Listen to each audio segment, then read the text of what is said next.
Welcome, and I hope you are having a fantastic day. This is Cryptocurrency News, and we're going to talk about a bank run in China. Will Bitcoin explode? So, the first thing is, I'm not a financial advisor. This is not financial advice. This is my opinion.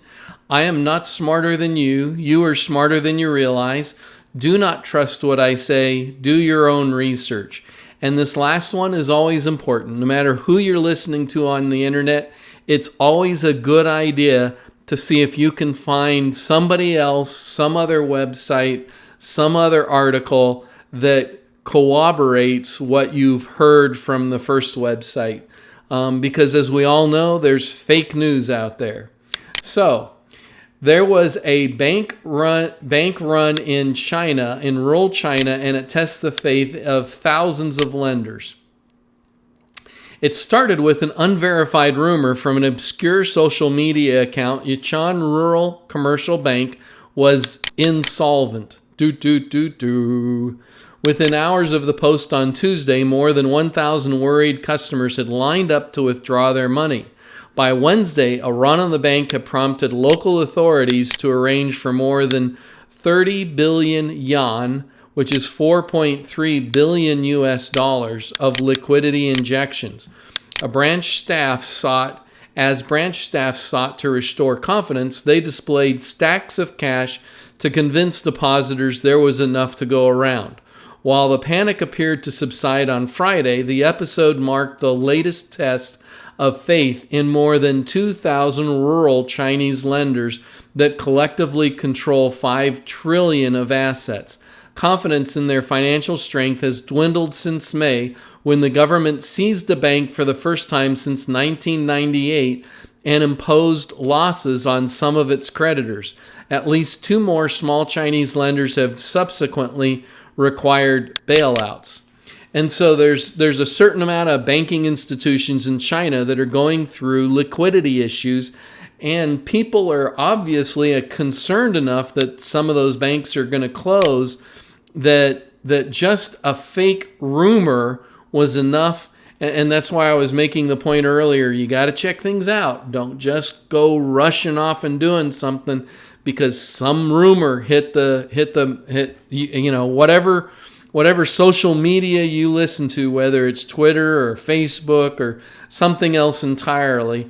Don't go running off just because somebody said that your bank is insolvent, because all of this apparently was just not true. So anyway, here's the important thing though. As China was experiencing a bank run, what would people turn to in times of financial crisis? Or what have people been turning to recently in times of financial crisis? Let's take a look at Venezuela, for example. This chart is the weekly local Bitcoins volume. In other words, this is the volume from a company called Local Bitcoins, and what they do is they find buyers and sellers. They find somebody who has Bitcoin that wants to sell it, and somebody who has cash that wants to buy that Bitcoin, and then they hook them up, and those people will meet face to face, and through Local Bitcoins, the transaction will be completed, and the one party will receive cash, and the other party receives Bitcoin, and the transaction is taken care of. Now, as everybody knows, Venezuela has been in the news for months and months and months because their money has gone through enormous inflation, where it's gone up 1,000,000-fold in a single year, 1,000,000% in a single year, and so the inflation has just been astronomical. Well, look at what's been happening with the Local Bitcoins volume. You can see this is starting here on 10/13 of 2018 all the way up to 9/28 of 2019, and so this is a very recent chart. Now, it has a little bit of a dip here, but that's still huge volume for that country. And it started, back 2 or 3 years ago, back in 2018. September of 2018 is right here on this chart. And so it was practically zero volume, but people have been desperate to find somewhere else that they could put their money where they're not losing value so quickly. And so a lot of people in Venezuela have been turning to Bitcoin. And with things like a run on China's rural banks, or other countries are having bank runs or financial problems, if Hong Kong continues to have unrest and people running to the banks to withdraw their money, people are going to continue to turn to Bitcoin just like Venezuela has, and we're going to see a continued increase in volume from a number of countries that are going through financial unrest. And so I'm going to include the link for this in the comments below, but let's just take a look at some of the other countries. So this one, of course, was Vietnam. And here we have the United States. You can see a nice steady increase in volume from 2013 all the way up to that peak when Bitcoin hit $20,000. That peak was right in here. Yep.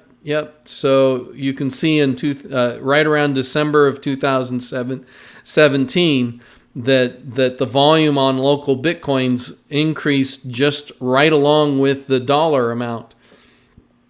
The United Kingdom has a similar peak right at the same time, but the United Kingdom, their peak is much more dramatic than the US, where the United States, the volume has still, even after the 2017, the volume didn't decline a huge amount. For the United Kingdom, it did. So I'd be interested. I don't know why that is. If any of you out there have any clues, please leave it in the comments below. I'd be interested to have an idea of what's happening there. So here we see Ukraine, United Arab Emirates. Let's look for some other charts that are kind of interesting. So you can see a steady increase in Russia. And there are people who are wanting to protect their money from the Russian government, because if the Russian government can at any time come in and take your money for any reason, if they dislike what you're doing. And so people are using local Bitcoins in order to protect their funds. You can see similar spikes in Poland. Here's Peru. Look at how Peru has just had a continuous increase. And so Mexico, similar. Mexico has had a continual increase in local Bitcoin usage. Hungary, Europe.